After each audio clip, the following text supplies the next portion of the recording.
ಸ್ನೇಹಿತರೆ ನಮಸ್ಕಾರ. ನೋಡಿ, ಇದು 8ನೇ ಮೈಲಿ ಸಿಗ್ನಲ್ಲು, ತುಮಕೂರು ಯಶವಂತಪುರ 2 ವಾಟ್ಸು. ಸರ್ಕಾರದವರು ಬರೀ ಪೆಟ್ರೋಲ್ ರೇಟು, ಡೀಸೆಲ್ ರೇಟು, ಅದು ಇದು ಅಂತ ಜಾಸ್ತಿ ಮಾಡೋದ್ರಲ್ಲೇ ಅವರೇ. ಅವನಮ್ಮನ ಇದೊಂದು ಡ್ರೈನೇಜ್ ಕ್ಲೀನ್ ಮಾಡ್ಕೊಂಡು ಅದಕ್ಕೆ ಏನು ಬೇಕೋ ಅದು ವ್ಯವಸ್ಥೆ ಮಾಡೋಕ್ಕೆ ಅವ್ರು ರೆಡಿ ಇಲ್ಲ. ಆಟೋ ಡ್ರೈವರ್ಗಳಾಗ್ಬೋದು, ಇಲ್ಲಿ ಆಟೋಗಳು ಬಂದ್ಬಿಟ್ರೆ ಮುನ್ಗೋಗ್ಬಿಡ್ತದೆ. ಕ್ಯಾಬ್ ನೋಡಿ ಎಲ್ಲವರೆಗೂ ಹೋಗ್ತಾಯಿದೆ.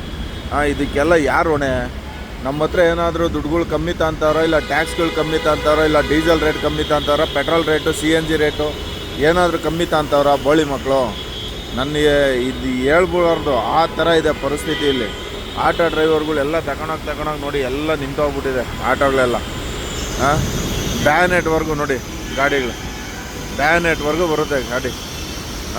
ವ್ಯವಸ್ಥೆ ಗೊತ್ತಿದ್ರೂ ಈ ಥರ ಮಳೆ ಬಂದರೆ ಈ ಥರ ಪ್ರಾಬ್ಲಮ್ ಆಗುತ್ತೆ ಅಂತ ಗೊತ್ತಿದ್ರೂ ಸಮೇತ ಅವರು ಫಸ್ಟೇ ಅದೇನು ಬೇಕೋ ಅದನ್ನು ವ್ಯವಸ್ಥೆ ಮಾಡ್ಕೊಂಡೆ ಇಲ್ಲಿ ಸಾರ್ವಜನಿಕರಿಗೆ ತುಂಬ ತೊಂದರೆ ಮಾಡ್ತಾರೆ. ನೋಡಿ ಆ 2 ವೀಲರು ನೋಡಿ, ಇದು ಸರ್ವಿಸ್ ರೋಡೇ ಈ ರೇಂಜಿಗೆ ಮುಚ್ಕೊಂಡಿದೆ. ಇದೆಂಥ ಕಿತ್ತೋದು ವ್ಯವಸ್ಥೆ ಸರ್ಕಾರದ್ದು.